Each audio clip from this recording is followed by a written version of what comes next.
which was a funny experience. We vaguely knew each other in school, but we started working together as documentary filmmakers when we were in university at Cal Poly. My co-founder had experience with Engineers Without Borders and wanted to do a story, a video documentary, a feature-length film on one of the community members he worked with in northern Thailand. And I had nothing better to do that summer, so we raised a Kickstarter and just said, why not? Let's try a hand at documentary movie making. So we went to Thailand, we spent the summer there and filmed, and came back and said, all right, let's edit this thing, let's figure out how to do this. I had done a lot of video work in the past, but never anything to that extent before.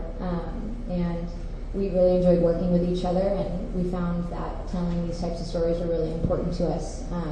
And we did another short documentary after the election over inauguration weekend in DC last January, and we went to President Trump's inauguration and the Women's March on DC, and we created a short film on whether or not we can have political conversations across party lines, less about hot ticket ballot items and what people voted on, but more about can we recognize the humanity in one another, even if we do disagree on specific topics. And that moment, that weekend where we created that film really inspired us to want to tell these stories on a greater scale, to see the human effects behind political and social issues, both within our own country and around the world. And so we knew there was something there, we just didn't know how to do it exactly.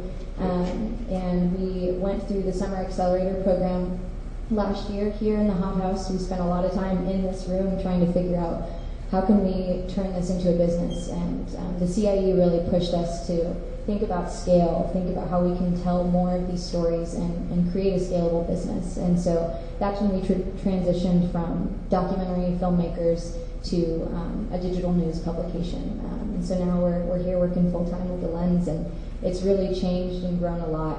And I love that you end your question with, do you think we'll change in the future? And I think when I first started doing this, I had so many ideas of what I wanted this to look like, but as I think The Lens continues to grow, it almost feels like a child, I'd imagine, where I just want it to be something that's meaningful in society, and I'm sure it's going to continue to grow and change, and I'm really excited to continue building it and see where it goes.